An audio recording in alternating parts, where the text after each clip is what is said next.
Well, we live now. Works for me. Yeah, man. I'm gonna go ahead and get our video queued up in a minute, but hey, man, welcome to Code Talk. Let's get right on into it. And we communicate on a regular basis about elevated dialogue, Code Talk, and all the other things that we work on a regular basis. Yep. And getting lost in the sauce of everything that we've been working on is current events. Sometimes we don't get a time. We set aside time. We don't set aside enough time to discuss current events, and things slip through the cracks sometimes. And one of the things that popped up that I have yet to speak on up until now is that that whole Ari Spears thing, But before we get to that, how was your day? Oh, got you muted. Oh, my fault. There I go again. I got to play a little bit of library teacher today, so that was fun. It worked. Yeah, man. Talked to my sister today. They had a good conversation. Spent time with the wifey. Yeah, man. Had a great worked out this morning. Got in 3 miles this morning, so the abs, couple of things. So I had a great day. The night supposed to get better. Yep. Man, look, the it can't do nothing but get better from after you have a good day, You're right. And at the end of the day, hey, at the end of the day, I'm on this side of the dirt. Shameless plug, so you can use your stream deck. Hey, we here because we part of the wolf pack. You know what I mean? How the wolf pack get down. I had to get that sound. That was the first sound I got. I was like, wear that one out. Yeah, man. So at a good talking point, you're gonna hear that wolf pack. Hey, we got to definitely start using that. You got to get more proficient on when to cue in. Right? We just got started getting to the point where we getting a chance to zoom in on people when they when they having their moments and they need to make their points. So that's been really cool.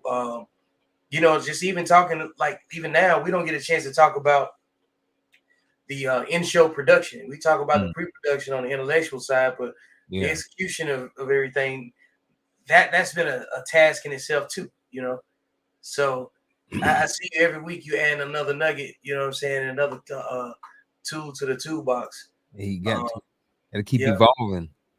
Yeah, man. But I'm gonna fire this video up. We're gonna go ahead and just take a watch on it. You know what I'm saying? So I'm gonna mute it. I'm gonna pause it at certain times, and we're gonna speak on it. If you got something that you want to interrupt at some point and get clarification, feel free. Like, this is the first time that I've had a chance to listen at other opinions about it. I know a little bit about it, but like, in an effort to avoid restating some things unnecessarily, I think we just watch it and figure it out. You know what I'm saying? To see where, whatever gaps need to be covered, we'll figure it out. Work for me. Boom. So we're gonna pull it up. All right. So this is O'Shea Duke Jackson's take on the Tiffany Haddish and Ari Spears situation, and I already knew O'Shea was gonna agree for it to be canceled or whatever, for them to be canceled. But it's one of them touchy subjects where, after you read about it, you kind of don't even want to do anything on it. I'd rather just look at what's out there already, because the line's been drawn already, so it don't need my added sauce on it. But here we go.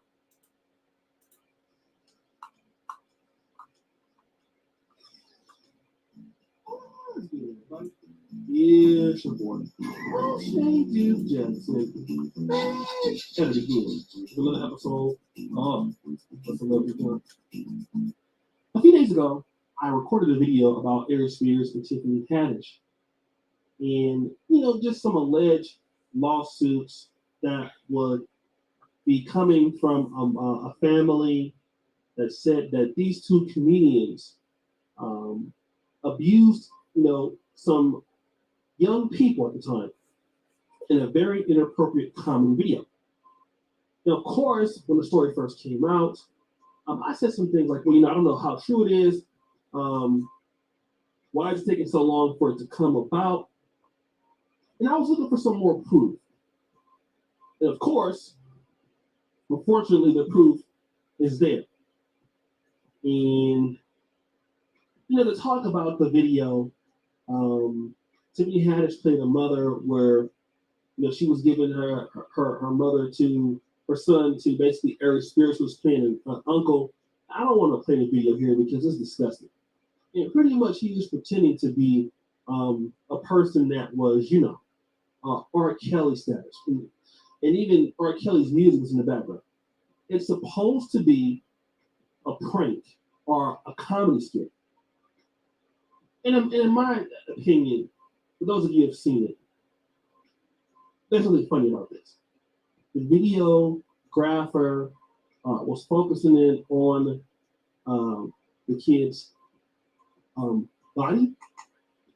And number one, I don't even know why somebody would even come up with something like this. It's not funny at all. Okay? What kind of comedy is this? And I want to apologize for, because I said something. I said, a lot of people are always looking for money, right? And making up false claims. But see, here's the situation, though, right? And I want to apologize for maybe not believing the side of the kids, because when I look at this, according to what I saw on particular YouTube channels, because it was up for a long time, this is questionable. But then now here's the situation. The mother said she was tricked. Okay? Now, why? If you saw that this was going on, how is it that your kids even made it into the video? What documentation did you sign that would allow your kids to be in this? That's the only question that I would have to know, unless you really didn't know. But for Ari Spears and Tiffany Haddish, do y'all know how sick this is? And let me tell you why that it's not getting a lot of publicity as it should. These are black kids. These are black kids. Nobody cares about things that happen to young black kids in today's world, unfortunately. But bro, this is not funny. Do you know how many young kids are affected by uncles, nieces, or aunts, fathers, grandfathers? And I'm just thinking, if you're one of those people, and thank God I grew up in a family, I have to worry about any of this happening, but some folks didn't. Some people had issues in their family where people did stuff that was wrong to them. And we know what I'm talking about. And if they watch this, I could just imagine them breaking down in tears. But what kind of comedy is this? This is not funny. And this is like in 2014, right? Some people can say, well, at that particular time, it was the culture was different. It's not. It's not. At any point, when has it been okay to like, joke about what happens to, underage people? Now, I can see if you're talking about, let's say, for example, certain things with racism, even it's never been okay, or the LGBT community, right? You can say, like, let's say, for example, a singer like Tevin Campbell.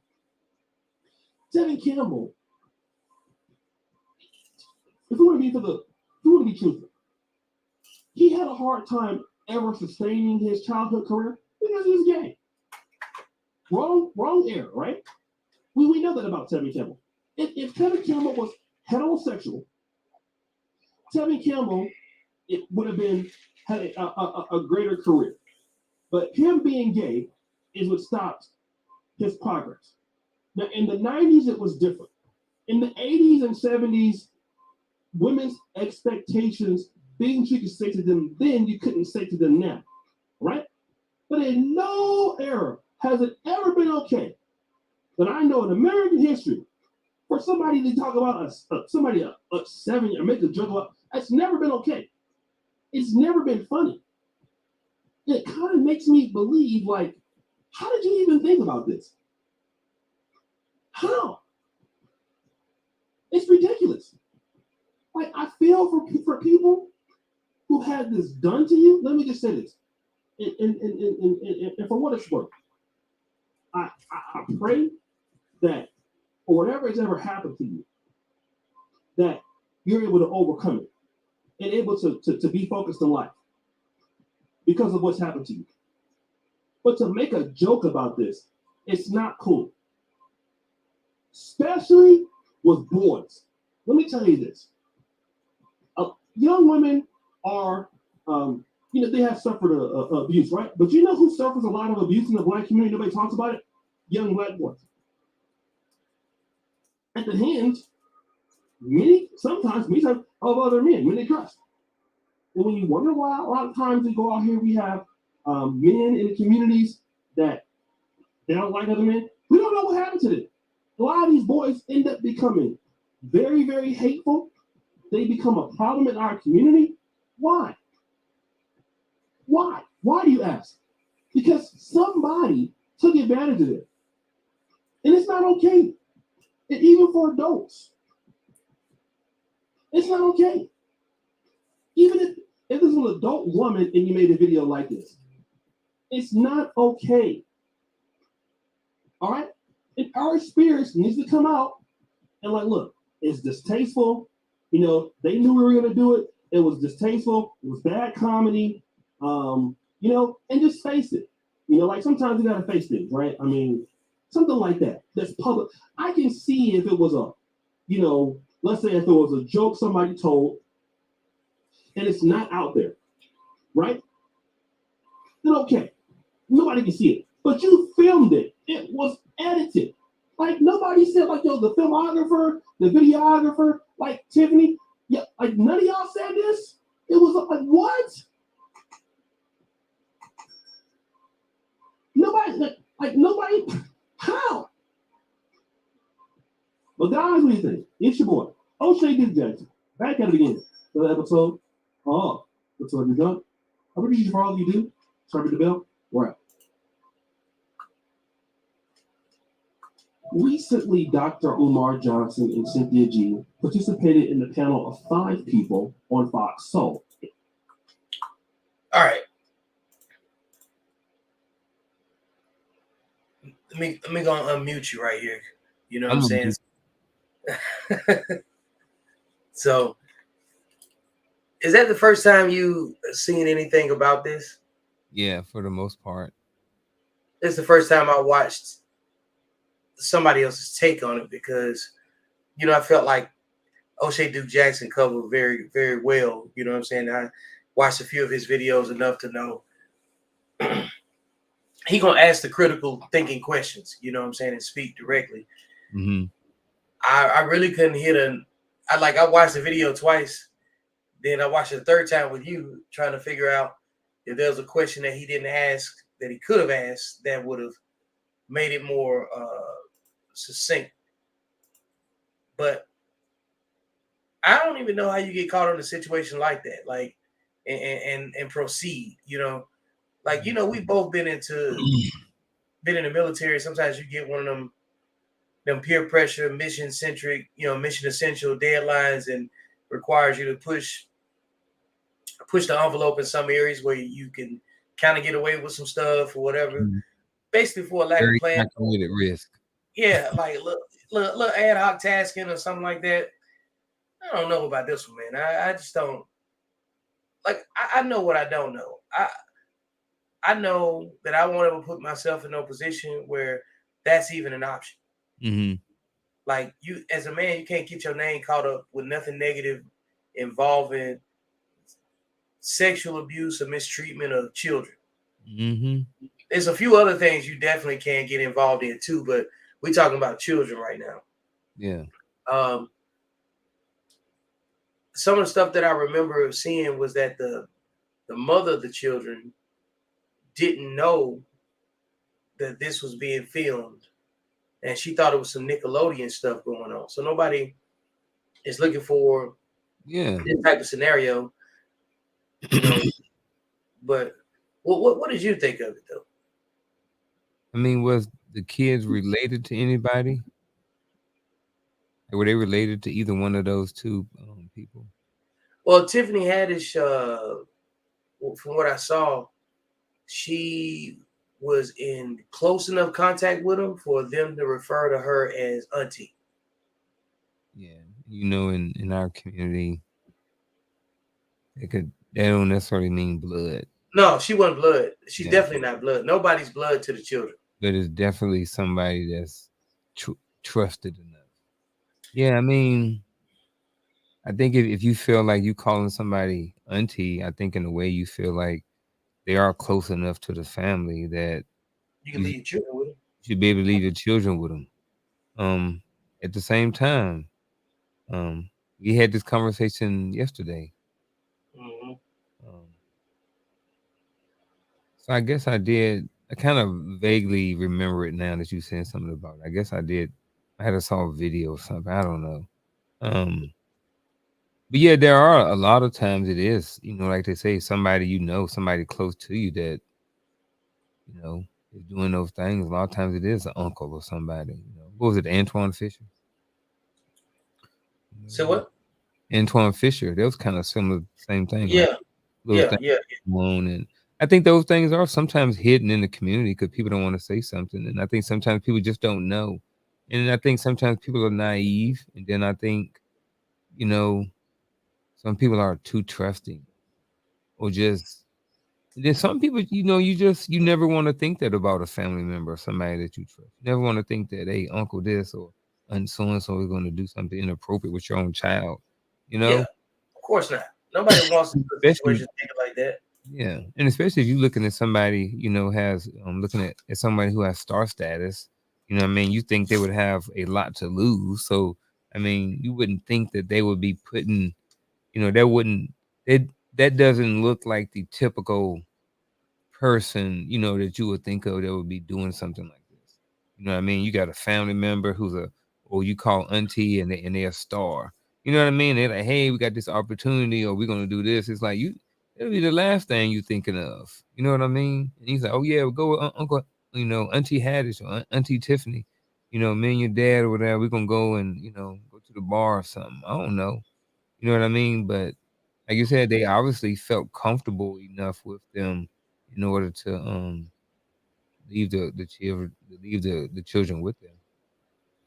Yeah, man, that was strange. And then I got to thinking about it, like, you know, how do I capture the discussion of it and have a conversation that isn't just a dog pile and beating a dead horse. Mm-hmm. And you know, I've been functioning off my like 3 principles of Cre8. You either create problems, solutions, or opportunities, right? Mm-hmm. And I wrote that down. Yeah, look. So I was writing the video, and I was like, yeah. he created, in a sense, all of them. Like he created a whole bunch of problems for a whole bunch of people, to include maybe that little boy who may have to have some sort of therapy. I don't know, or maybe is going through therapy. I don't know. Let's assume that they all need therapy. Yeah. And he could have created even more opportunities which could have led to more solutions for people. But because the problems got in the way, he wasn't allowed, or he didn't have the opportunity to create more opportunities that would eventually make more solutions. So he dropped the bag. Big time. And then so I got to look in, and then just looking at all my banners, you know what I'm saying, that I wanted to run up here. And you know, alignment with the topic. And I'm like, in the 4 rules of accountable masculinity, he's already missing it. You know what I'm saying? But maybe not that one. I meant to hit number 4. No, even right there, he should have been leading. Well, yeah, we're gonna run through them. Like so. Okay. So we'll start with number 4. So these are the like paraphrase. So I wanted to capture everything that's on there, right? Life of service to your community and others. You must be credible and capable of both mentoring and being mentored. You must be receptive and coachable. So when you look at what he was doing, he did a disservice towards his community instead of a service. He had credibility and the capability to mentor, but he opted for something else, a negative outcome. It must be receptive and coachable. So one of the things that I've read in passing is that Will Ferrell was repulsed by the skit, and he wouldn't even do it. Wow, that ought to say something right there. And that's no shot at Will Ferrell in no way that he wouldn't do it, but the fact that it pushed the fact that Mad TV was able to do whatever it wanted to do at some point, and Will Ferrell said, I opted not to, that ought to say something. Oh, I got a sneeze in here somewhere. Mm-hmm. It ain't came out yet, though. Mm-hmm. So I'm going to go to, like, the rule number 3 is if he fit within there, too. You know what I'm saying? Like, why is it still saying number 4? Okay, I see what this is. Knowing when to lead and when to follow. Yeah, it was one at a time. Yeah, knowing when to lead and when to follow. Mm-hmm. He should have took charge of that situation. Yeah. And bring it to him. Yeah, like if somebody had to make a decision, unless it was his idea, like I don't know whose idea it was. This is, I mean, I guess right now we're talking as though he's guilty, assuming he's guilty, correct? Yeah. Yeah. Well, by the time that you get in this type of spectrum where your name is caught up with kids and they got video evidence, you're gonna be guilty until proven innocent. Understood. Yep. Yeah. So he could have he chose to lead or follow, you know what I'm saying, appropriately.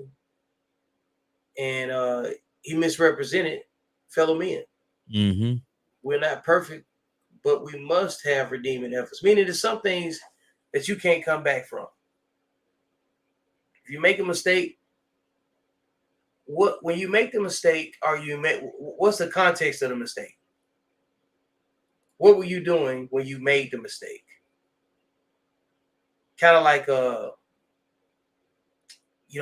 probably a different example. I remember when people was jumping on Tiger Woods' case when he had that crazy accident and he was, you know what I'm saying, high and like doped up on them pills, and you know what I'm saying. And somebody was at the time, a bunch of memes and jokes about him being with another woman and having a moment of infidelity that went bad, that led to that. So some people focus on the fact that his life was in question, from the accident and stuff. And then there was some that was like, he got what he deserved, you know what I'm saying? And then there's some people was like, well, what was he doing before this situation began? Because he didn't just wake up, you know what I'm saying, and put himself in this situation. So when you look at Ari Spears and comedians and stuff, they spend a lot of time writing and exchanging ideas. You know what I'm saying? To make a skit like that work. Mm-hmm. Or any skit work. So when you write, you have a different you have a different responsibility and obligation. You know what I'm saying? Mm-hmm. And by the time you write, perform something that you've written, you're putting a stamp on it. You had plenty of time to look at that, preview it, you know what I'm saying, chop it up, edit, to get it in front of the right people. And if you took that course and that course of action and create a product that was repulsive enough that nobody else would co-sign it, you know what I'm saying? Somebody probably either didn't finish it or sat through the entire thing and gave you a fair assessment. But either way, you're on the wrong side of the discussion. Because it's different between telling poorly delivered jokes than making jokes out of themes that he chose. You know what I'm saying? Especially ones involving children. And typically, when people make jokes about, well, tell jokes with children as part of the joke, it's usually not rooted in the abuse of a child. You know what I'm saying? It's not usually rooted in I guess the misinformation. You know what I'm saying? Just abuse all the way around. It's just a weird topic to talk about. You know what I'm saying? Like, we shouldn't even be having a conversation about what another man has done to, you know what I'm saying, some children, because that's not even in our regular conversation pattern. But today it is, because if we don't address it, then who will, outside of everybody else that's done it, you know? But within our network, we have to have our face on it as well, because this is condemnable easily. Foot fetish. It's pretty nasty. It's pretty nasty. I'm gonna go outside of the box with this. All right. What if there's a market for this sort of thing? These people, because they have an abundance of money, are tied into it. And this was a way, not even a way, they just happen to get caught. Yeah, so that's what I was kind of thinking about. I'm not saying that it is, I'm not saying that it's not, but there's layers to this too. You know what I mean? And those guys got a lot of money. And if you look at people with money, what was the guy who had like the whole island? He was bringing like young girls over there and stuff like that. Epstein. Yeah. So what if this is just one of those things to whereas there's a market for this sort of thing and the video kind of got leaked out or something like this? I don't know, but I don't know if it's worth going down that rabbit hole or not. It's but, not. That's not my rabbit hole. I tell you that. I just feel okay with just having a discussion about it and just waiting and watching it. That's what I had to get comfortable with. I didn't want to become no investigative, analyst on something like this right here. That's not my expertise. You know what I'm saying? That's shit for Law and Order SVU. Yeah. So with that said, Ari Spears has violated the 4 laws of accountable masculinity. You know what I'm saying? Across the board. Are you saying that he has no code? He has no code. None. Tiffany Haddish don't either. You know what I'm saying? But because she got the bag and everything else and the network she got, Ari Spears is more exposed than she is. You think it's gonna get swept under the rug, or you think it's gonna die down and it won't be talking about it? Because I don't know too much about it, but I did hear O'Shea say something about reason why it's not maybe as publicized is because of the color of the kids, because they were black kids. I agree with that. Let's see here. Is it something that's in mainstream media about this? I ain't even watching the news. Yeah, like it has been. Like it's been, by the time it makes it to social media, it's really been in mainstream media about the same time. Because you gotta understand that these entertainment sites are gonna pick it up first. Yeah. So the news has to report it because the news has been historically trying to, you know what I'm saying, struggle for some sort of relevance, so much so that the news uses social media to get its message out. So this is one of those things, like if enough people repeat it, somebody's gonna get involved and they have to address it, because hell, we already on it. You know what I'm saying? And we're behind actually. Yeah. But it means something completely different while we're having a discussion versus when other people are having a discussion. Yeah. Chris. What's going on, Chris? Hey, you at work today, brother? If you want to get on, you're more than welcome to. Scroll up in the comments and the caption, you'll see the link. So for everybody else, welcome to Code Talk. We're over here talking about creating. Either create problems, solutions, or opportunities. Everybody creates something.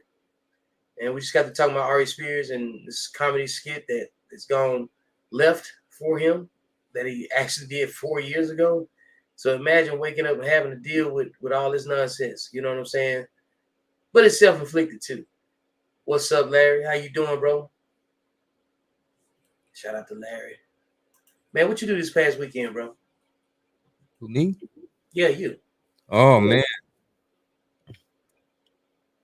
watched a lot of football. I did too. I watched the Alabama game. I did too. I watched some of the Georgia game. Mm-hmm. Let's see. Kind of twofold. One, Georgia jumped Alabama. Alabama barely won. Could have easily lost, but they didn't. At the end of the day, a W is a W. Whether we win by one, whether it's by 1 second, it don't matter. Inches. Games played in inches. So got no problem with that. But also, Georgia didn't play anybody. I mean, if you're going to beat up on high school teams, you know what I mean, did you really deserve to jump to number one? At the same time, they are still the reigning national championship champions. So should they have been ranked number 2 in the first place? So I know you have a little bit more insight being a actual Alabama fan, and I'm an outsider. So definitely interested to hear what you have to say about it. If we shifted the whole show, but it's your show, so. Oh man, look, we talk about everything, So, first and foremost, Roll Tide, and I'd like to go ahead and say, yes, it was a closer game than what Vegas predicted. I thought that the spread was pretty obnoxious when I looked up and it was 20.5. I said it's the second game of the season and they on the road with an 11 o'clock kick in Austin. That's a big point spread. You know what I'm saying? You don't even know it's how good or bad. Huh? There's 2 time zones, ain't it? No, it's still Central Time. No, but Alabama. Alabama to Texas is Central. They both on the same time zone? Yeah. I guess I ain't been to Alabama in so long. Mm-hmm. Like it don't become Eastern, like in the South, it doesn't change to Eastern time zone until you get to Georgia. Okay. Okay, so now I see it in my head. Yeah. But I thought the 20-point spread was kind of obnoxious. It was kind of like a Vegas weekend. If you look at all the teams that lost and the ones that barely won and the ones that you know what I'm saying, either lost or barely won, either or, right? Uh-oh. We got Chris from across the table. He just popped in. Let's watch football. Oh, man. What's up, brother? Uh-oh. How's everything? Outstanding. Everything is everything. There's a new look. I guarantee you, if I go back and look at video from last week, this Chris is different than the previous Chris. Absolutely. Absolutely. What's Absolutely. going on, man? What was the change? What was the big chop? I got tired of it. I'm gonna keep it a buck with you, man. I can't get past the ugly stage. I can't, man. It just got to be too much. Yeah. I felt dirty. You understand what I'm saying? Like, I felt dirty. So I had to let it go, man. Plus, I'm 40. I'll be 42 next Monday. I'm too old to try to look like the youngins. Like, Really? it would be different if I started this like 10 years ago. You understand what I'm saying? Then I would have had the long joints and I would have been able to do what I would have been able to do it like you. But now it's like I'm 42. It's just it's time for me to actually start like start looking and acting like a grown-up. Fair enough. You know, everybody crosses a certain threshold and they determine what that looks like for them. And you're absolutely right. So yeah, that's where the big chop came from. Plus, I do this every year anyway. Okay. Hell yeah, that's what I'm talking about. Man, so you you had a good nugget on there. You said the skit didn't come out till you talked about Lizzo in terms of Ari Spears, right? Yeah, That he is an did the absolute fact. yeah, he did the interview with Vlad, and Vlad asked him about Lizzo and if he thought she was talented, and he went from talking about how talented she was to how she To looked what and you how look she like. portrayed herself, which had nothing to do with the conversation. And I think that they put the skit out honestly to try to further destroy him. Mm-hmm. They've been trying to destroy him since he got beat up on the 5150 show. With Corey Holcomb. Yeah. Even Corey Holcomb said something about him basically needing to leave the whole scene because everything that he touched turns to garbage. I mean, Yeah. I watched a few of his specials. He's a funny dude, but sometimes I guess this a part of the code too, knowing when to shut up. Yeah. That's the essence of code, is knowing when to shut up. He should have shut up a long time ago. Like I honestly, he's trying to stay relevant the wrong way. You understand what I'm saying? So that's where I'm not really a conspiracy theorist, but I'm kind of putting two and two together. Like if he wouldn't have said what he said about Lizzo, I don't think this skit would have came out. And what sucks is that he pulled Tiffany Haddish into this too. So Yeah. I guess is that part of the code too? Understanding that sometimes collateral damage is a part of this too. And Tiffany Haddish just happened to be collateral damage because she did that skit with him. Yep. Part of collateral damage is what we're doing up here too, right? Similar.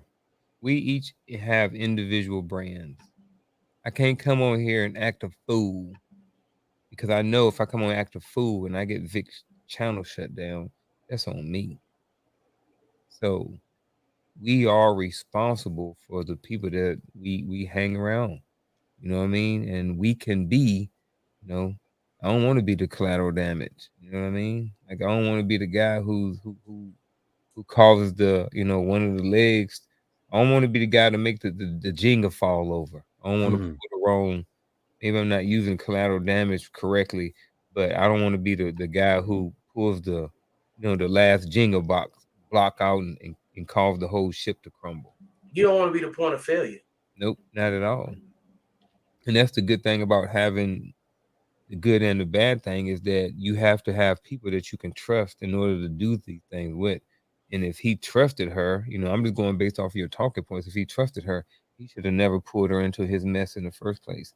And if he actually thought that he was doing what he was something legit, here's the thing. If he really thought that he was doing something legit, then he was doing her a favor. So it all kind of comes down to, his mindset and what he actually thought was okay and what was not okay. But I think it's messed up if he did know that it was messed up, and then he brought somebody into it. You know what I mean? Not me. Vic, like, hey, let's go rob this stuff. I'm like, nah, brother, I'm good. Just make sure you get out of jail before we do code talk on Tuesday and elevate the house. Yeah, exactly. Absolutely. We said that. I feel that. Going with you. You know what I mean? Yeah, but what I'm starting to see is that when you talk about a mainstream figure that's so big, they start to dig stuff up about you to discredit you instead of actually listening to your talking points. Like I recently saw a skit of him kissing another man. You understand what I'm saying? Like they're trying to dig up so much stuff on this man to discredit everything that he said about Lizzo. I just don't I don't feel that. Like I don't feel that. Like if you don't like what I'm saying, cool. But don't dig in my past trying to pull stuff out of nowhere to discredit me when you can just discredit my talking points and Oh, come with something valid. That's not an option. Once you flip the switch and you start exposing yourself, You can't have it both ways. it kind of goes out the window. I know Yeah. we wanted to do that, but like your family and everybody is, starts to become fair game. That's why it's so important to rock with trustworthy people, and your name will speak for itself. And if you walk in the right path, even those things in your path can be forgiven. I mean, not stuff like that. Like you shouldn't be doing stuff like that in your 30s and 40s and 50s. You know what I mean? But I think there is a certain level of forgiveness for certain things that we do. You're not past. You can't be R. Kellyan people and stuff like that. But I mean, if you make it high enough, you can be forgiven. I mean, there are some people who may or not have been part of certain situations. I know, famous, Hall of Fame defensive linebackers that, been charged for murder, and famous rappers that been charged for murder and still out and doing their own thing that have been forgiven. So I think if you get high enough, you get enough money. I think they're what we call them in the army. You can, well, never mind, not about the army, but there's some, you can trip and there you can fall. There's some things you can do. You can kind of trip over and you can keep on walking. There's certain things, if you fall, you can't get back up. So, just come with things with the R word and little girls and stuff like that. I think those are like falls. That ain't, getting drunk and, kissing a chick in the nightclub. You know what I mean? Larry says, I ain't approving of that either. I'm just saying. Yeah, it's just what people do. Like, how far they willing to go. And the thing is, once you get in an unhealthy competition, with an unhealthy conflict, you cannot regulate how someone responds to it. You know what I'm saying? You might feel like you just said something sharp, but what if that person ain't ready to hear it? And then they slap your lips off. You know what I'm saying? Sure, they wrong. Maybe they shouldn't respond that way. But maybe you should just keep your mouth closed and speak on the things that you can afford to speak on. That part too. So my man Larry, shout out to Larry, said some female entertainers have crazy fan base that do that type of stuff to people. I'm assuming he's talking about doxing. Nicki Minaj fans are a perfect example. So I'm assuming he's talking about doxing people, getting their business, running their past up, and things of that nature. But again, like, some people gonna be of the opinion that you shouldn't dig in someone's past, like Chris was saying. That's utopian.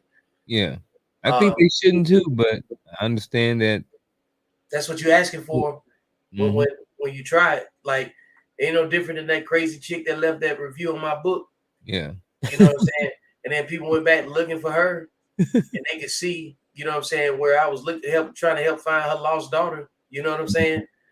So, hey, shout out to Kavita Harry for the review too. You know what I'm saying? How to do a video on that crazy ass shit. But nonetheless, though, when you open up a certain conversation, it's foolish and asinine to think that you won't get a certain type of response. And especially if the topic is already unhealthy. What else we gonna talk? What we going up from here? Are we trying to rationalize something stupid? Hey, what's going on, Big Brian Fleetwood Williams? So thinking about it that way, it's like it's real easy to avoid it, especially if you already know you got the information you need to get.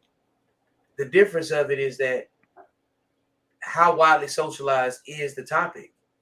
And sometimes it doesn't need your input. Sometimes I can sit back and wait, and there's plenty of people that's going to evaluate it, break it down, analyze it, and all that good stuff. We want to look at how do we avoid getting in situations like this, especially after somebody's been, made an example of themselves. Like, there's a certain group of people that exist solely as guinea pigs that conduct a behavior that results in rules being put on shampoo, lotion, and toothpaste. You're not stupid. A person has to be for them to require instructions to put shampoo in their hair. You have to say don't eat it. You have to say don't put it in your eye. You have to say use this, only use it here. You know what I'm saying? Why do you have to say only use toothpaste in your mouth? You know what I'm saying? It's ridiculous, but somebody tried something. Remember the girl that put the Gorilla Glue in her hair? I remember And she that. got Yeah. paid, bro. She got paid for that. She already had no edges, man. So she had to try something. People with hair don't put glue in their head. I don't get it. I do not get it. And we're not supposed to. That's the reality. Man, let's talk about elevated dialogue tomorrow. Yeah, man. Let's talk about it. Yeah, cause I want to get the energy back on track. You know what I'm saying? Oh yeah, we didn't steer it off to the left. Yeah, we can come back to the sports and all the other current event stuff, but I want to make sure we plug in elevated dialogue because, you know what I'm saying, we got the regular panel members all in one spot at the same time. So this one is a little is different for me, because the topic is, how would your life be different if you believed you were always in the right place at the right time? So got a couple of different talking points and stuff in there. So for me, I'm still chewing on it. Like, it's a really big topic for me. And I think it takes a lot of thought from me. So I haven't fully digested all of it yet. So what you guys think about it? Man, from a utopian standpoint, like you can go back and reverse engineer your life at every moment. You know what I'm saying? Who you was talking to, and you still miss something because you don't even remember every mistake you made. You know what I'm saying? Leading up to it. So even if you changed, if you got some things right that you got wrong in the past, who knows what lesson that you might have missed that would have helped you in another situation. So, it's so many different ways it can go. You watch enough time travel movies and TV shows, and you realize that you're just dealing with regret. That's it. And the consequences of your actions and your decision making is sometimes just knowledge and experience. You know what I'm saying? Like, you did it for a lesson. It's like that weak ass math class you got to take. It doesn't even count towards your credits. You know what I'm saying? But you have to take it, and it's just part of it. You're gonna pay tuition somewhere in life, and that's why I look at it. The things that didn't go right, that was just the tuition, and it wasn't a loss. It was a lesson. Let me unmute you, sir. Let me go into. It ain't gonna affect anything for tomorrow. Y'all be fine. Here are usually the three typical types of responses that people get: an active response, a passive response, or a neutral response. An active response is, this sounds like I would be more active to find the reason why I was in the right place at the right time. A more passive approach is, this sounds like I would feel less need to find the reason why things happened and be more accepting of what is. The neutral stand is, this sounds like I don't think much would change at all because I don't think my belief would change any outcomes anyway. So based off of those, which one did you kind of? Actually, let me stick them. Let me put them all in the chat. That way, Yeah. Let's work with it. Remember. Yeah, shoot me put it in a private chat and now put it up in a banner or something, so we can display it. How about that? All right. So there's the active, the passive, and the neutral. Okay, I'm gonna do the active first one. I'm gonna create some banners real quick. How about that? Real time. Hey, this is OJT. We applying stuff as we go. And these are like real time conversations that we translate into actual production, and everybody else gets to participate in it. What you think right here? Sounds like I would be more active to find the reason why I was in the right place at the right time. I can see that. Then he goes to the passive one. Sounds like I will feel less need to find the reasons why things happen and be more accepting of what is. Without reading the last one, I'm going to say I'm more on the passive side right now. I got the neutral. I just popped up the neutral. Yeah, I'm on it for the neutral right now. It's coming up. And then we got the neutral. I will feel less need to find the reason why things happen and be more accepting of what it is. That was passive. I'm sorry, neutral. So sounds like I don't think much would change at all. I don't think my belief would change any outcomes. I am probably more in line with the passive. As am I. Yeah, because if I had to go back and reverse it, you know how much thought, you know how much brain power that you weren't using, and during that same time frame, and then so much more now. You have to go back and like, man, I'm not even the same person I used to be. To even to be able to understand, explain, and justify my behavior from some of the things that I've done, So I'm cool with being in the passive space, What about you? I think I would start off in active initially. Right off the top of my head, I think I'll start off in active, and then I think I would get burned out, and then quickly shift to passive. Yeah. You know me. I think I would get hungry, and I was like, you know what? I want to dig into this.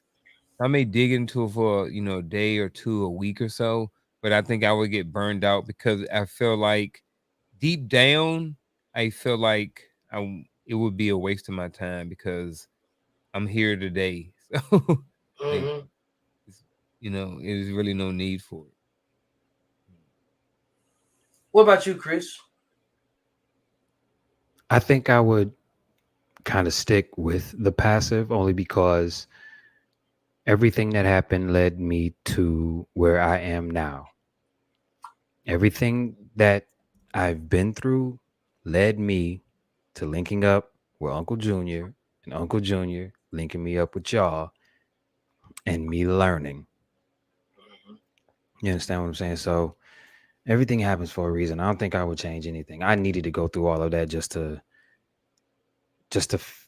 know, one, how tough I am, and two, just how much I don't know. If I wouldn't have gone through the things that I had gone through, I wouldn't have realized that I needed to let go of my ego in the beginning. You understand what I'm saying? So I think I would stay passive. I try not to dwell in the past because there's nothing I can do to change it. I can say a bunch of what ifs or whatever, but no what if is going to allow me to go back in time and change any of the decisions that I made. I'm here now, and I'm surrounded by men who, like I said, who are doing what I want to do and who are welcoming me into their pantheon to learn from. I am humbled. So I'm good. Good. Man, look, you couldn't be in a better space. Oh, the pull up? Hey, that's the essence of working on solutions, man. You can't be worried about the past. You use the past so you can make your present better. You know what I'm saying? The present is a gift. That's why it's called the present. Right. Hell yeah! That's what I'm talking about.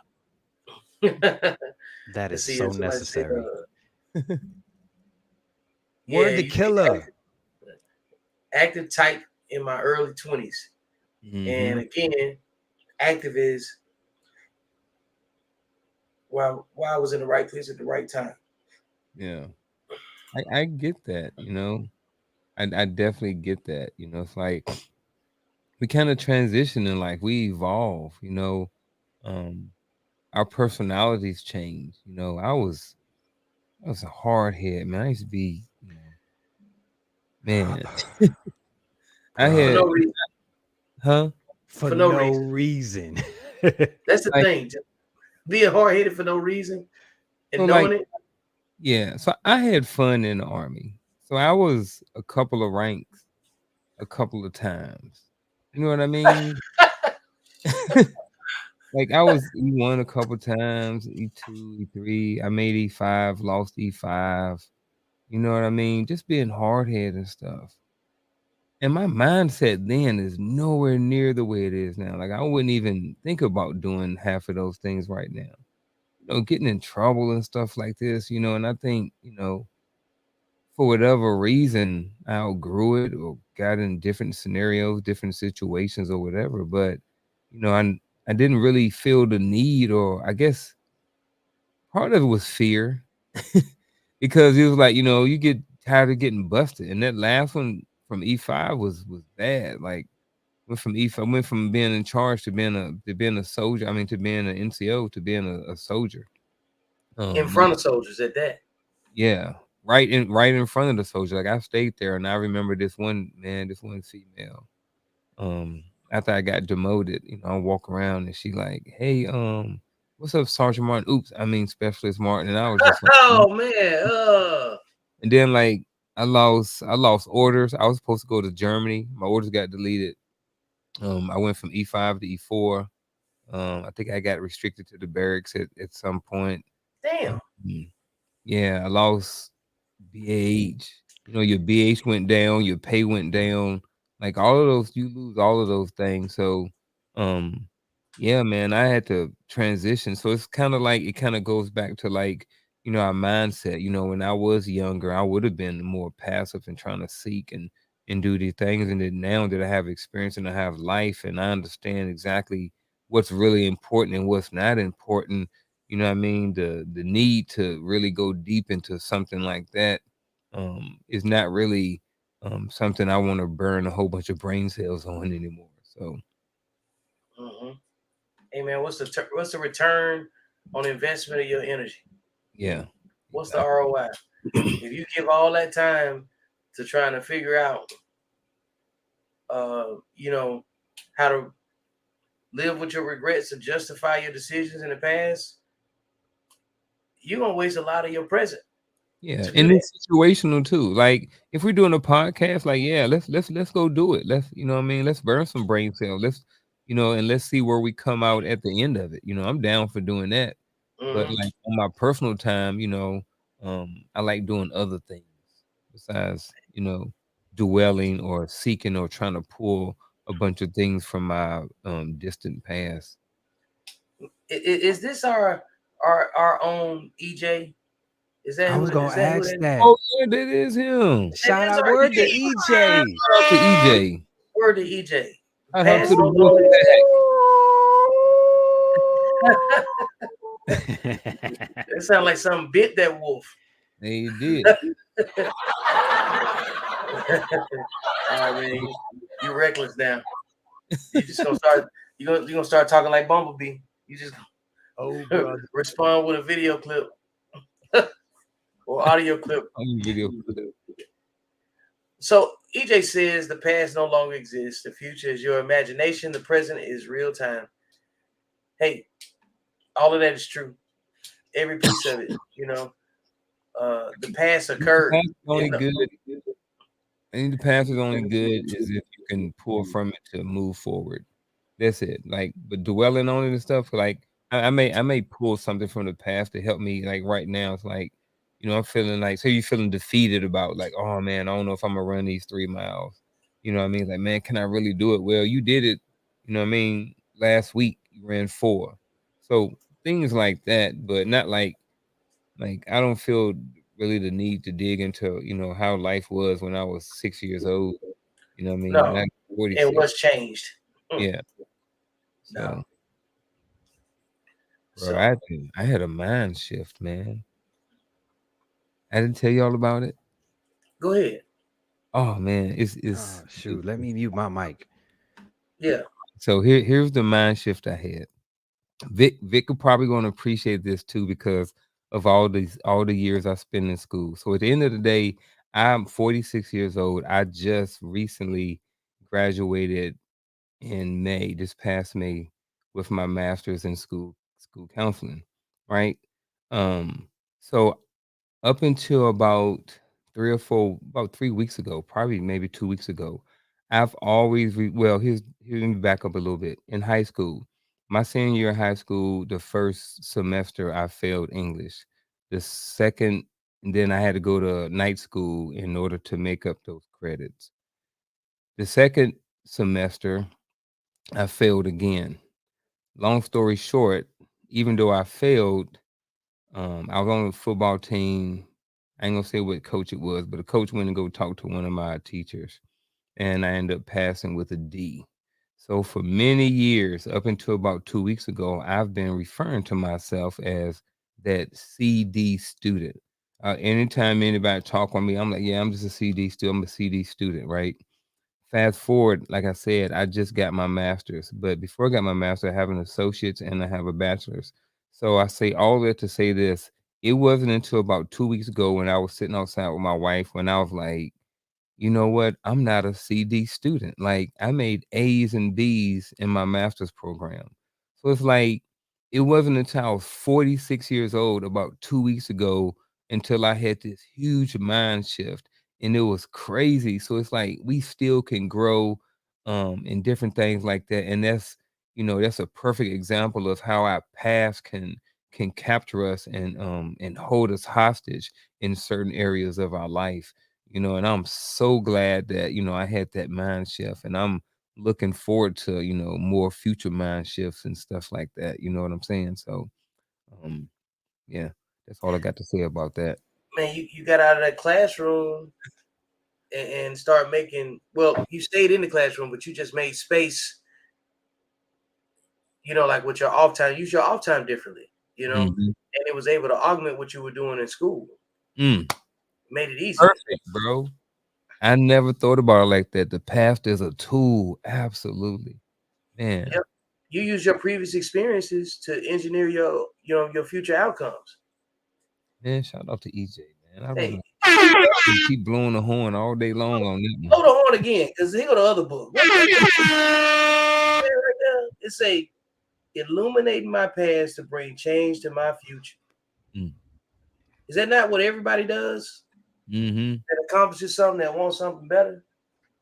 You gotta look at what you did, so you use that as a reference point to get to where you're going. And it's not a loss, it's a lesson, especially after you accomplish what you came to do. It doesn't matter what it looked like. A doctor is a doctor, whether they make a C or an A. And nobody's looking at you as a B student anymore. You're looking at a man, a credentialed professional individual such as yourself that has 3 degrees, and you working in the field. It's not like you got super educated and then decide to go be, I don't know, a lifeguard at a water park. But you working with your gifts, you working with your credentials, and you working on your purpose. Those things together, and like with the need that's out here, nobody's telling you no. That's saying something. It's different if you doing your thing, people reading your resume and still telling you no. But now every space you go to, people trying to figure out who you are and what you got to offer. That's why you was able to go down to, that John C. Maxwell conference, and then within a couple of days have somebody on the podcast, speaking on their experience, because they feed off of you, What's more tripping? But for me, I feel more accomplished about the mind shift than I do the degree. Yeah, because you overcame the way that you was thinking.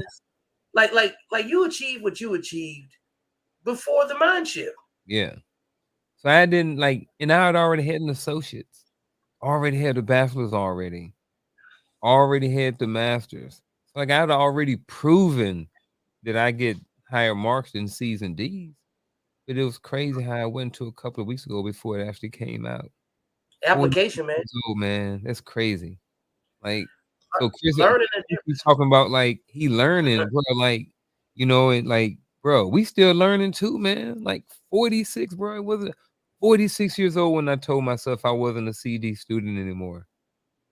46 years old, bro. We still growing, man.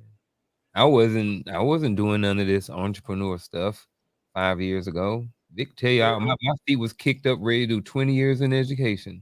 Ooh. Yep. Yeah, he was locked in. Like I got the job I wanted. School counselor. Like I'm out in the classroom all day long. And then I have the ability to leave at any time I want. So I don't have a lot of the stresses of going to work that a lot of people do.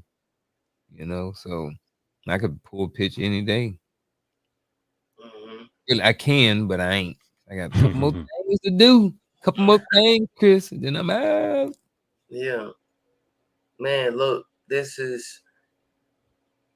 essence of plugging away and staying consistent. Working on your thing. Hey, did somebody mention consistency? Consistency. Somebody say consistency. Yeah, hey, look. Right there. Hey, look, even when you couldn't figure it out, even when you was categorizing yourself as a CD student, you know, but you kept plugging away. You kept being consistent. You had something on deck. I have never I've known this man for 15 years, and I have never known a time that he wasn't in school. That's fact.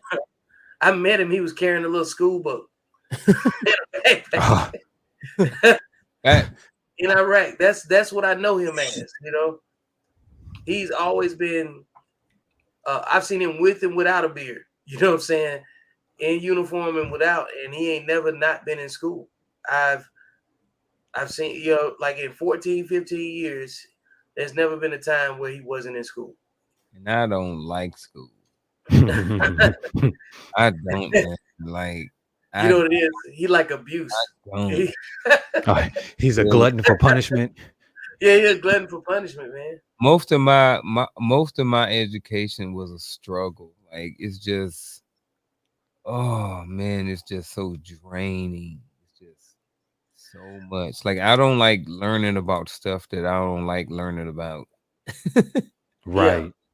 You know, and then in there you have to learn about a lot of stuff that you don't want to learn about. A lot of things you do want to learn about, which is interesting, but I like hands-on learning. Like I rather sit down with somebody or be on job training. So it's more up my alley. So, but I'm proof that, man, you ain't gotta like it.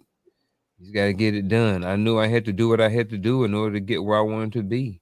So it wasn't what I like.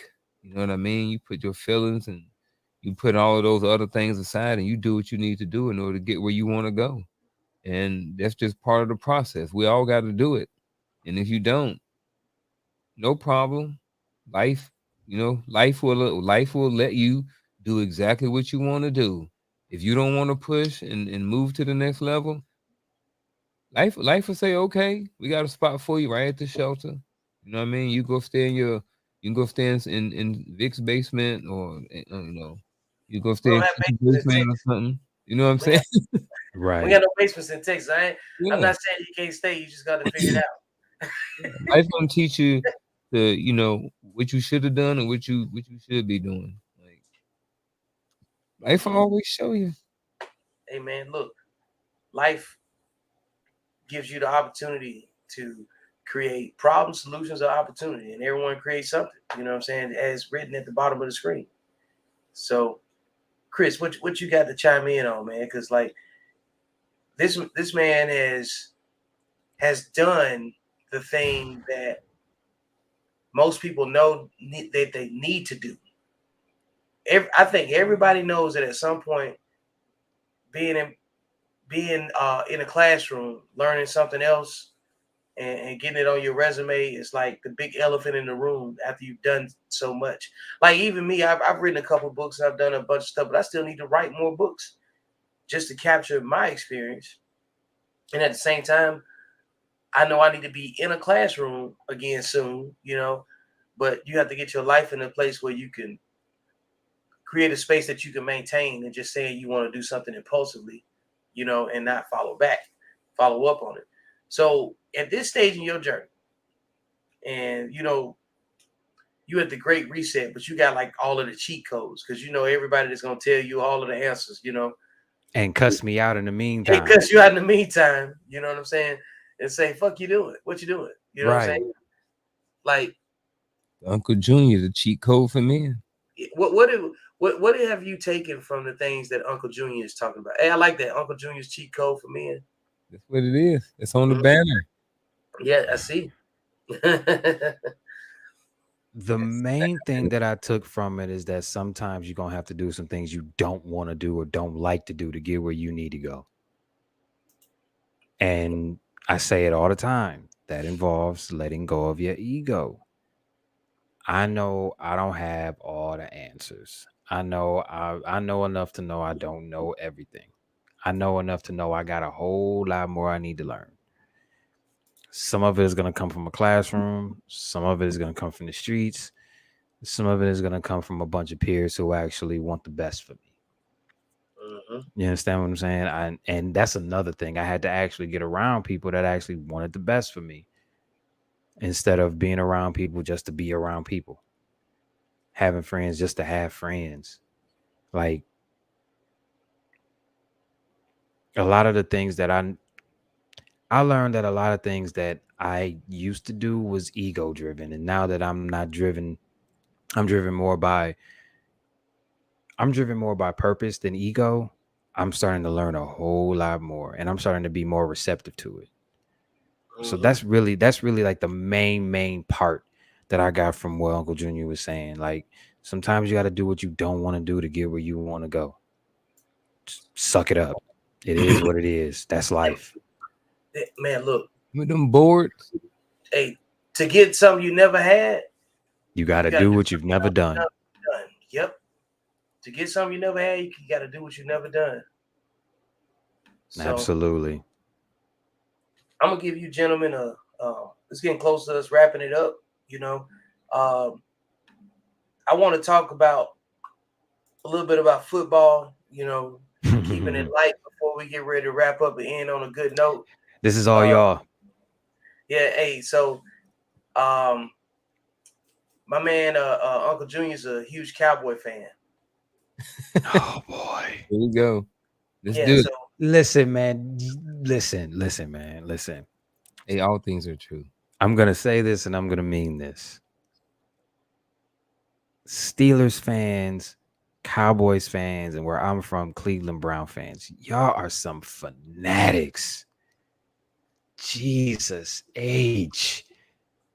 So I'm not the crazy, I'm not that fan. I'm just a loyal fan. I'm more of a loyal than a crazy fan. Like every year I say we're going to the Super Bowl, but I don't necessarily mean it.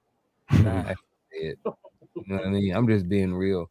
Like reliving the Troy Aikman days. Only delusional people think that the Cowboys are actually going to the Super Bowl.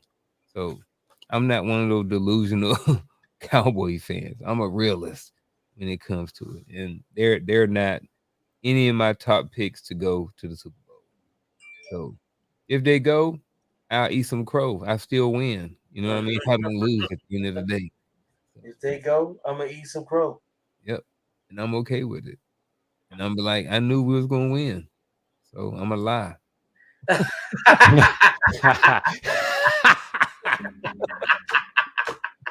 Hey, so maybe I'm one of them delusional fans. Man, yo, they in trouble. I'm sorry. Yeah. So back up. I didn't jump the whole. Yeah. Now I apologize. So Garfield is a Cowboy fan. So go ahead. What do you think of Dak being out for like the next 6 weeks at a minimum? I don't care. I think the season's over with. I think you just need to go ahead and tank. I think no, not tank. Get rid of. I think get rid of Dak, get rid of Zeke, free up all that money, go get a wide receiver, draft a quarterback, and draft draft well. Grab maybe one more person in the defensive back, maybe one or two more linemen, to kind of a little bit deeper. That's what I think they should do. Heck, go get Jimmy G. I don't care, but I was never, just being real, not a big fan of paying people all that money sometimes, especially running backs. I'm on the side of not paying running backs. I'm okay with that, even though I played a little running back in high school. Mm-hmm. A lot of times people get that money and then they don't know what to do after that. They don't produce. And I don't think Zeke has been producing since he got money. I was never a fan of drafting Dak Prescott simply because he came from Mississippi State and he was a 4-year player. And just generally 4-year players out of Mississippi State or schools, like that. And what I mean by like that is not like D1, like top caliber schools. And then you playing for 4 years, like, dude, quarterback's coming out after 2 years. So if you playing for 4 years, You I'm miss thinking you probably not that good. That's just me personally. This not the old days where everybody stayed for 4 years. We talking now, where guys are coming doing 2 years and then they in the NFL and Yep. starting the NFL and taking teams to the playoffs. So when you play lesser caliber teams and you play for 4 years, that was my concern when they first drafted him. So I was never a fan of drafting Zeke. I like him. He's a decent quarterback. Just not for your team. No, not for my team. Mm-hmm. Man. I'd much rather have a whole bunch of other ones. Yeah. I even take Tom Brady right now. Clearly. I look, I got no issue with people. I got no issue with people jumping teams.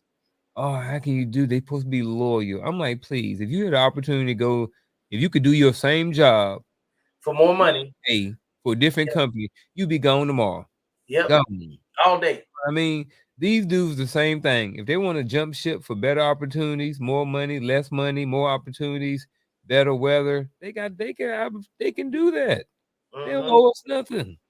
Shoot, peace, be gone. I'll be gone in freaking New York City. I'm loyal to that green. Yeah. Loyal to that green. Or like Tom Brady loyal to, he won't spend time with his family, playing in a nice city, warm in Tampa. Shoot, man. That's actually the opposite for Brady, because his old lady want him to be done with football. Yeah. Who want to play in the cold outside in Indianapolis and stuff? They inside. Yeah. They got inside though, right?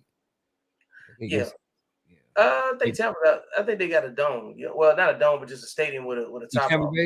Yeah, Raymond James. I don't know if they still got the same stadium, but yeah. But I've always wanted to play outside. I know if I'm in my 40s, man, I want to play somewhere nice. Man, anybody trying to play outside in the cold? Anybody trying to play in Green Bay? That's Aaron Rodgers. He can have that. Wouldn't be me. Hey, what did I say, Chris? Nobody retires and moves up north. Mm-mm.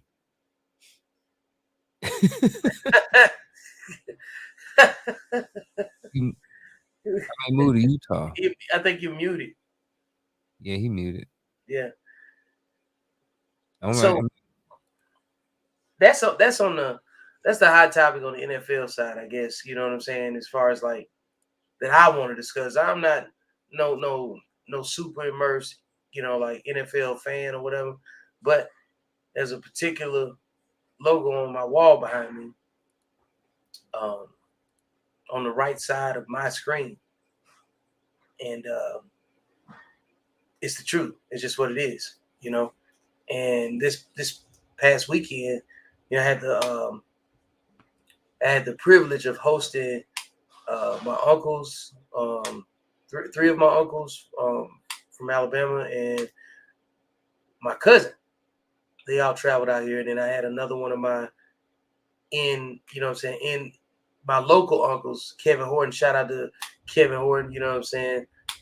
And you know, we was watching the game, and I thought the 20-point spread was kind of crazy, and it was on the road, second week.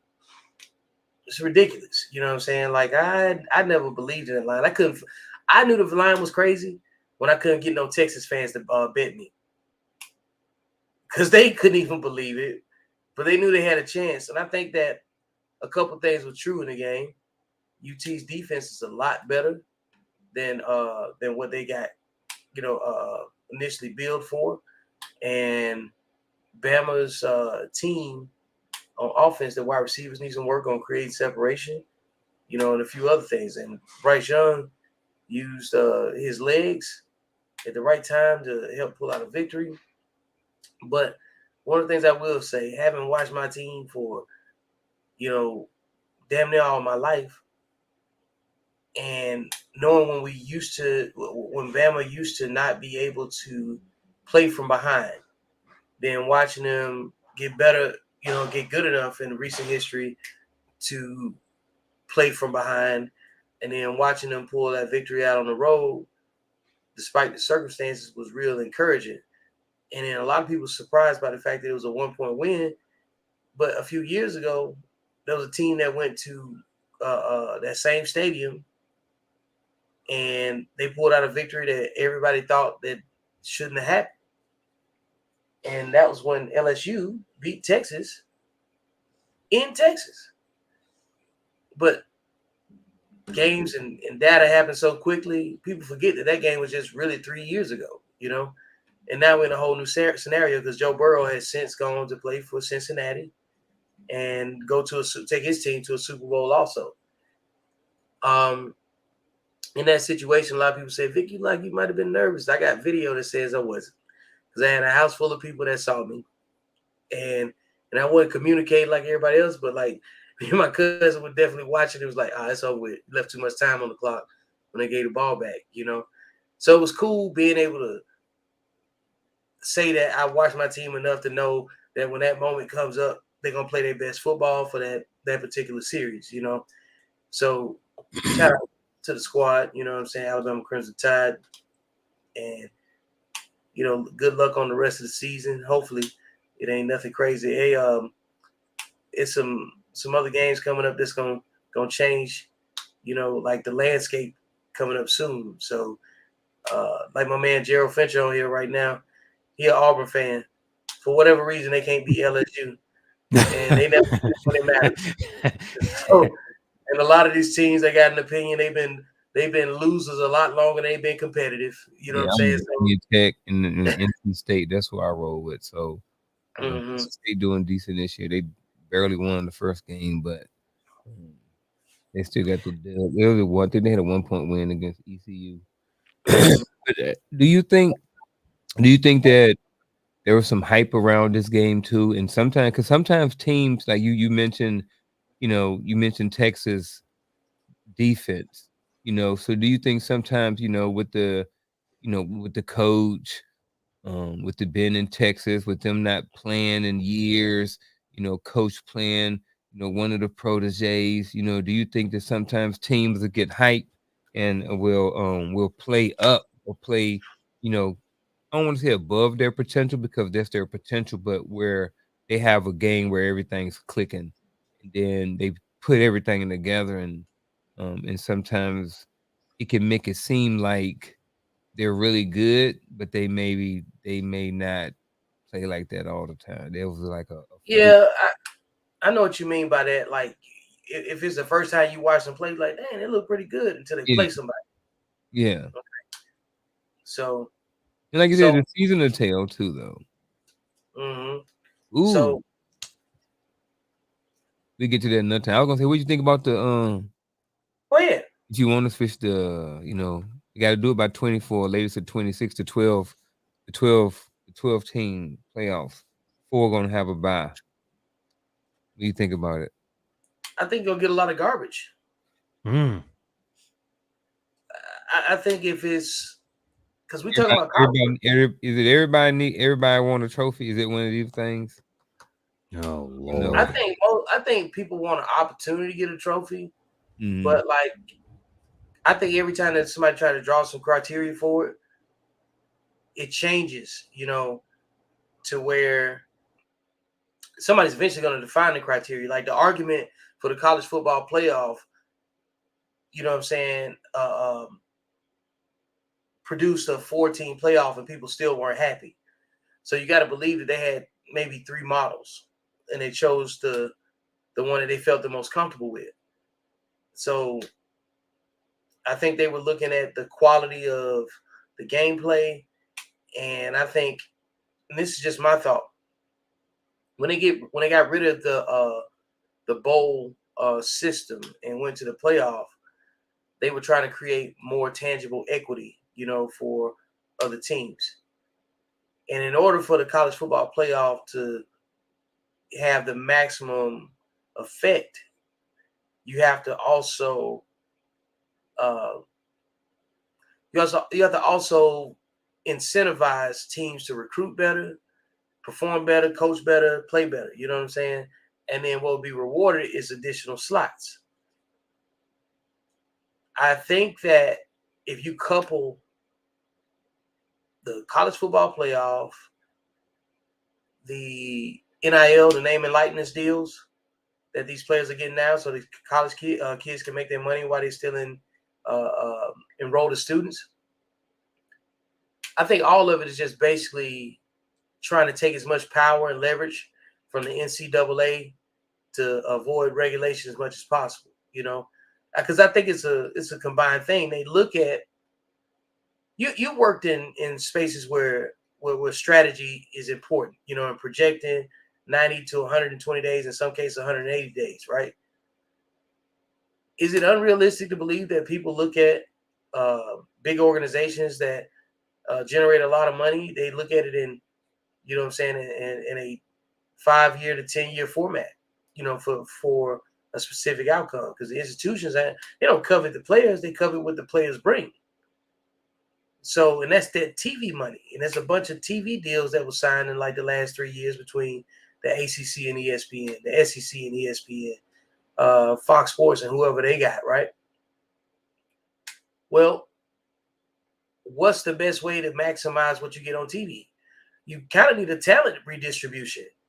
So the NIL deal, the transfer portal, the college football playoff that are already, you know what I'm saying, pretty much solidified, can only be, I guess, not necessarily tampered, but accelerated with follow-on moves.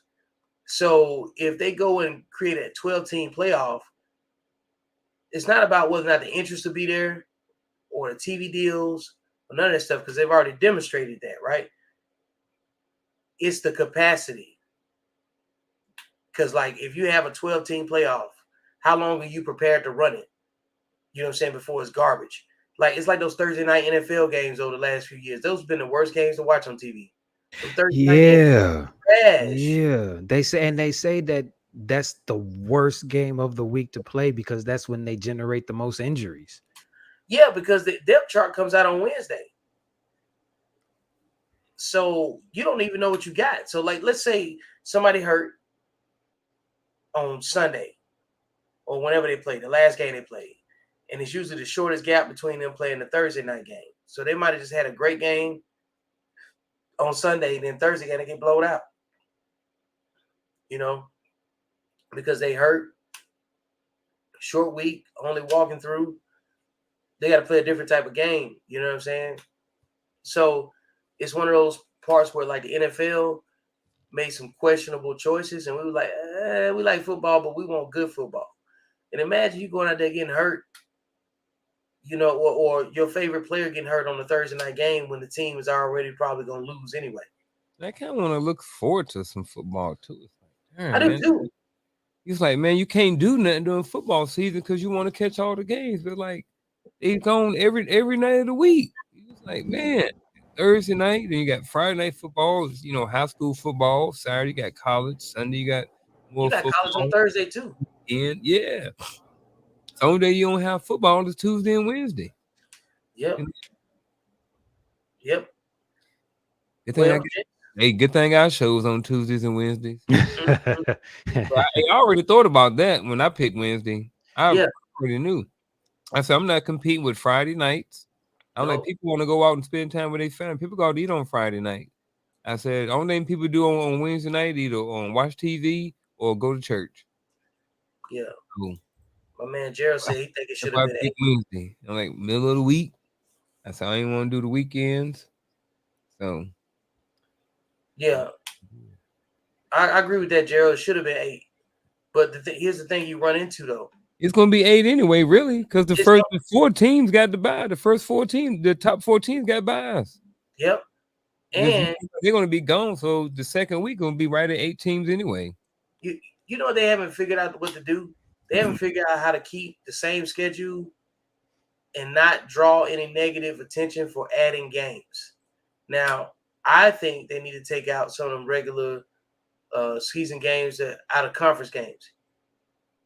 Take that game away, play one more conference game, and then leave room for a playoff expansion. But I might be wrong on just the eye test.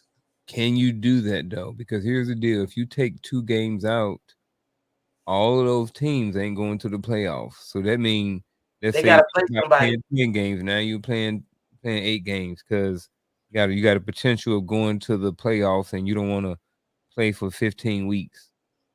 You know what I mean? So how do you fix that problem? I know what they're trying to do, man. They're trying to avoid saying we need to add games.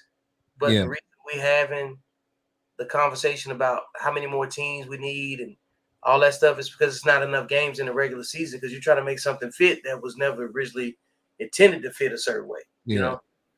So we went from a season ending at 12-0 to a season being, 15 games now. You know what I'm saying? Yeah. So you might have to put 4 more games in the mix or something in order to make it right. Yeah. And following closely what the NFL is doing. That's what I was thinking.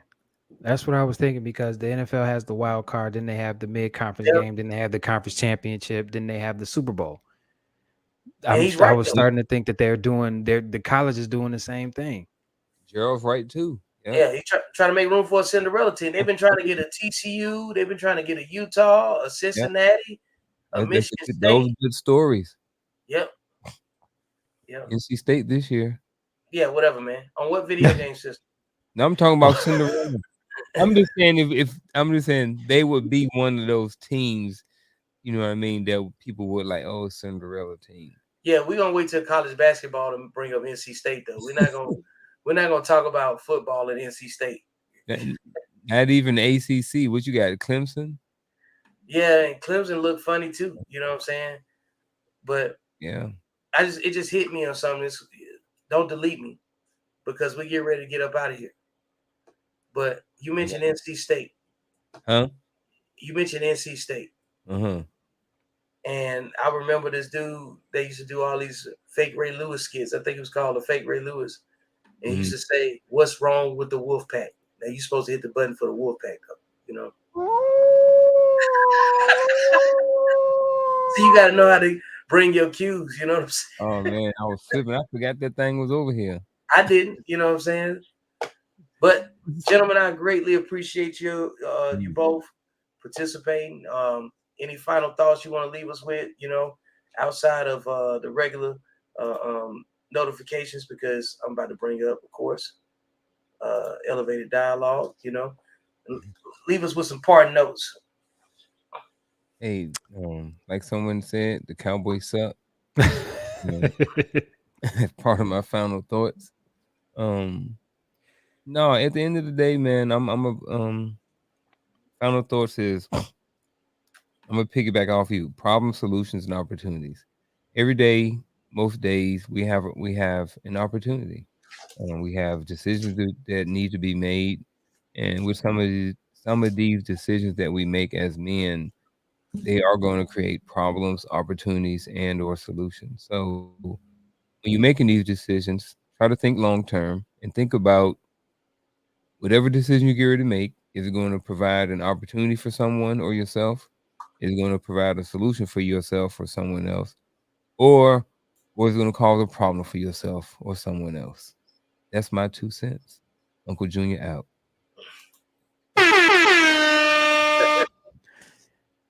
I was waiting for the Dom DeMarco to come after that. I'm sorry, I watch battle rap. I watch battle rap. You just too Whoa. extra. I guess my final thoughts would be basic what I said earlier. Sometimes you got to do what you don't want to do to get where you want to go. So humble yourself, go do it, and get where you want to go. That's really all I got. I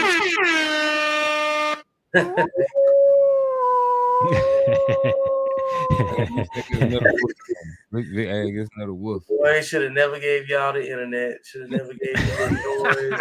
That was 2 years ago. He was like, "How you turn this on?" And now he backstage. What's a podcast? Now he backstage going crazy. Man. Hell yeah, that's what I'm talking about. Boy. I'm finna mute you over there. You going crazy. I'm gonna go ahead and get you up out of here. So, hey, I greatly appreciate everyone that tuned in to the show. Shout out to Uncle Junior. Shout out to Chris from across the table. Welcome to Code Talk again, and and thank you for sitting down and taking time to pay attention and listen to a good conversation about, the things that we create every day. We all create something, and more importantly, it's keen upon you to know what you create every day. Very much so. It's got to be aligned with your purpose, and if you're living in your purpose, it's intentional. Somebody else is usually pointing out what you're doing that's new, that's groundbreaking, and you don't keep score. You just keep doing what you're doing, and solutions and opportunities come to you. But it's important not to create the problem, because that's going to impede you from getting to your solutions and opportunities. And it's not just what you do to yourself. It's the ripple effect, the domino effect of inconveniencing other people and becoming a burden to other people. It's about not just making problems, but avoid being inconsiderate to someone else's resources and time. It's about creating safe spaces for people to be the best versions of themselves around you, to reciprocate the solutions and opportunities that you bring. If you find yourself in situations where nobody's calling you back, nobody's returning your text messages, nobody's answering your questions, and people saying, "Oh, that's messed up," it's probably you're the person that creates problems, for people that are generally in your life to create solutions and opportunities. So my final thought is, be mindful of what you create, because you create something. Sometimes people create friction, and sometimes people create tenuous situations. But human beings fall into one of the three categories. Which one are you? That's a choice.